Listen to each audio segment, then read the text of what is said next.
Dr. Patel, before you joined the FBI, you railed against it for covering up Jeffrey Epstein's human trafficking ring. Let me refresh your memory with this clip.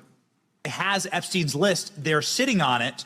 That doesn't seem like something you should do. You're protecting the world's foremost predator. That seems like an evil thing to do, regardless of who may be embarrassed in the release of that list. Why is the FBI protecting the greatest pederast, the largest scale pederast in human history? Simple, because of who's on that list. So you finished that December 2023 interview with a challenge to the FBI and harsh words for Republicans in Congress for not getting the Epstein files out to the public. You can see this clip. Boy pants, and let us know who the pedophiles are. Put on your big boy pants and let us know who the pedophiles are, you said. All right, let's talk about what just happened in this explosive exchange between Congressman Jamie Raskin and FBI Director Kash Patel. Because this wasn't just a heated back and forth. This was a collision between past rhetoric and present power, between promises made to the public and the realities of institutional control. You emphasized that the president and FBI director each had complete authority to release Epstein's client list. You said Epstein's black book is under the, quote, direct control of the director of the FBI. Look at this clip. This is way off the topic, but who has Jeffrey Epstein's Black Book? Black Book? FBI. But who? That is, I mean, there's... Oh, that's under direct control of the director of the FBI. All right, so you were sworn in as director more than 200 days ago. Now the Black Book is under your direct control. So why haven't you released the names of Epstein's co-conspirators in the rape and sex trafficking of young women and girls? The Rolodex, which is what everybody colloquially refers to as the Black Book, has been released. Oh, no, you're talking about what the journalist got 5 years ago? No, that's not what we're talking about. We're talking about what you were talking about there, That's the Black exactly Book what I under was the direct talking. control of the FBI director. We have released more material than anyone else before. The Biden administration, Obama administration had the exact opportunities to release this material, and they never did. And if you are selling the men and women of the FBI, Why we're not have you going after changed your child position? predators. Hang on, you said we're not going after child predators. 1,500 child predators arrested this year, 35% increase, I'll reclaim my time. 4,700 child victims Mr. Chairman, I'm going to found. reclaim my time if you could instruct the witness. Why have you changed your position? There you were saying it's under the direct control of the FBI director and all of it should be released. Why have you changed your position? Everything that has been lawfully permitted to be released has been released. And as I told you, Really? the investigation was limited. And let me make something crystal clear. I never said Jeffrey Epstein didn't traffic other people, other women, and they're not other victims. This is the investigation we were given from 2006, 7, and 8, and the search warrants from 2006, 7, and 8. That's what we're working with. Well, wait, have you released all of the stuff that the FBI has seized from Epstein's house? The computers, the emails, the file cabinets, the documents? What about the financial records? Have you released all of that? Everything the court has allowed us to release. Which court are you talking about? 3 separate federal courts have come in and said... We're talking about the evidence you've got. It's got nothing to do with what those courts have. Do you have any idea how the law works? Wait. Do you want me to break the law in a federal judge's order? No, I want you to follow your own curiosity? word, Director Patel. You said up there it was under the direct control of the FBI director. He had the Black Book. Everything I have direct control over, we have gone to court. You haven't. Complete your sentence. Everything you have direct control over, you said. Have gone to court, and everything we have direct control Patel, over. Complete your sentence. You said everything. Release. We're releasing. He'd like to complete his answer.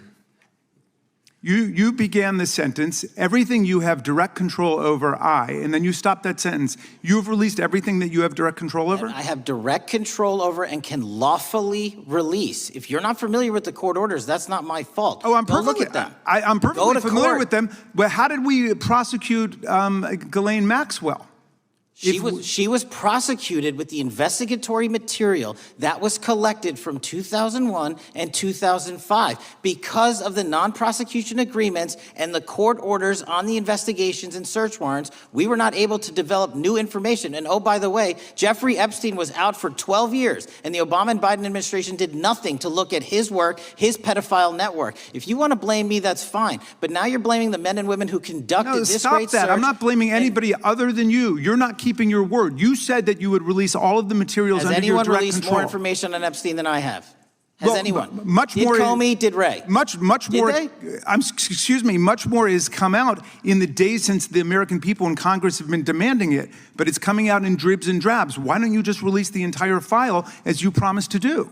I literally just told you, there are multiple federal court orders. I'm not going to break the law to satisfy your curiosity. You didn't join us when we filed court to release the court orders. You could have. You have lawyers. You could have shown up. You didn't do that. That's a tiny fraction of the material we're That talking is about. not. It is How a do you- tiny fraction. How do you know that? Have you seen No. everything? It's all misdirection. How do you know Time that? of the gentleman has expired. The gentleman from California is recognized. Welcome. Once you're actually in charge. Before we get into this, hit subscribe, tap the like button, and drop a comment because this one goes straight to the heart of power, accountability, and who actually gets protected in Washington. This exchange revolves around one of the darkest stains on modern American history, Jeffrey Epstein, his trafficking operation, and the unanswered question that has haunted the public for years. Who else was involved, and why don't we know their names? Jamie Raskin didn't come into this hearing politely asking for updates. He came armed with receipts, video clips, direct quotes, and honestly, that's what made this moment so compelling. Because before Kash Patel became FBI director, he wasn't cautious. He wasn't hedging. He wasn't talking about court orders and procedural constraints. He was blunt. He was furious. He accused the FBI of protecting the world's foremost predator. He said the Epstein list existed. He said it was under the direct control of the FBI director. And most importantly, he challenged the system, release the names, stop protecting the powerful, tell the public the truth. This moment matters because it strips away the easy narratives. There's no clean hero here. There's no single villain you can point to and say, that's the whole problem. What you're watching instead is the machinery of power grinding down bold promises into careful legal language. Jamie Raskin wasn't asking for spectacle. He was asking for consistency. He was holding a powerful official to his own words, spoken not decades ago, not in some offhand comment, but in public, on camera, with moral certainty. And Kash Patel wasn't just defending himself. He was defending an institution that has repeatedly asked the public to accept partial truths in cases involving the elite. That tension is not going away. Because until the public believes that justice is fearless, until transparency doesn't stop at wealth or status, every future promise will be met with skepticism. Every assurance will feel provisional. Every, we've released all we can, will sound like a familiar refrain. This exchange is a reminder that accountability doesn't end when someone takes office. It begins there. And that words spoken before power still matter after you have it. If nothing else, this hearing made one thing clear. The Epstein case is not closed in the public conscience. Not even close. And until the system can convincingly show that it serves truth over protection, these questions will keep coming, louder, sharper, and with more receipts. And honestly, that's exactly how it should be. If you found this breakdown useful, make sure you like the video, subscribe for more deep dives like this, and let me know in the comments. Do you think this is about legal limits or about institutional self-protection?